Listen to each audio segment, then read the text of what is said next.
Hi everyone, সবাইকে হোলির শুভেচ্ছা জানিয়ে আজকের ভিডিওটি আমি শুরু করছি।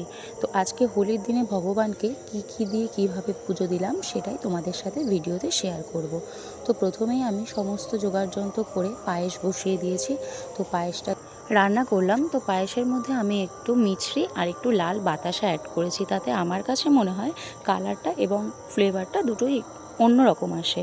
তো তারপরে আস্তে আস্তে পায়েসটা হচ্ছিলো, ওদিকে আমি ঠাকুরের জোগাড়যন্ত্র মোটামুটি করছিলাম। ঠাকুরদেরকে পরিষ্কার করানো, পরিষ্কার করিয়ে স্নান করানো, তাদের জায়গা পরিষ্কার করানো, সমস্ত কিছু করে তার মাঝে মাঝে পায়েসটাকেও রেডি করছিলাম। তো পায়েসটা রেডি হওয়ার পর ঠাকুর ঘরে চলে এসেছি। ঠাকুর ঘরে এসে একটা থালাতে আবির নিয়েছি। আমি লাল আর হলুদ আবিরটাই কিনেছিলাম। তো তারপরে বৃন্দাজিকে সাজানোর জন্য সমস্ত কিছু ধূপকাঠি, ফুল সব কিছু একটা প্লেটের পরে সাজিয়ে নিয়ে তারপরে গেলাম তুলসীর তলায়। তুলসী তলাতে আমি আগের থেকেই পরিষ্কার করে জায়গাটাকে লেপে সুন্দর করে রেখে দিয়েছিলাম। তো তারপরে সমস্ত কিছু নিয়ে গিয়ে তুলসী দেবীর আরাধনা করলাম, তাকে আবির দিয়ে সাজালাম, স্নান করালাম এবং তারপরে ধূপ ধুনো দেখিয়ে তারপরে আমি আসলাম আমার পুজোর জায়গায়, অর্থাৎ ঠাকুর ঘরে।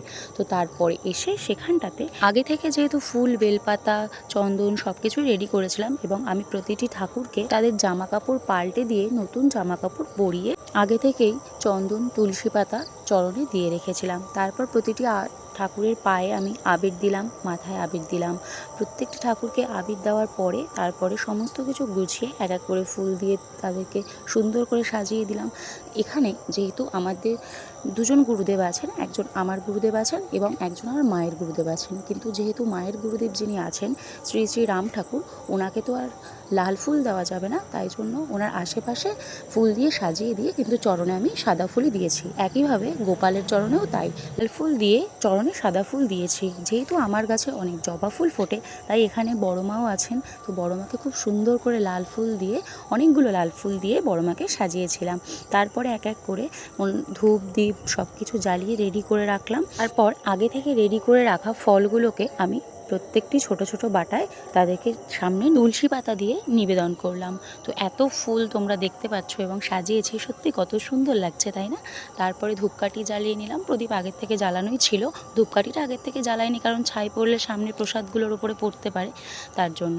তারপর ভগবানের জন্য যে পায়েস রেখেছিলাম সেটি আমি ছোট একটি পাটিতে তুলে রেখেছিলাম, সেটি তুলসী পাতা সহযোগে ভগবানের সামনে নিবেদন করলাম এবং তোমাদেরকে আমার পুরো সাজানোটা একবার দেখিয়ে নিলাম। তারপর সেখানে ধূপকাঠি দিয়ে আরতি করলাম, শঙ্খ বাজিয়ে আরতি করলাম।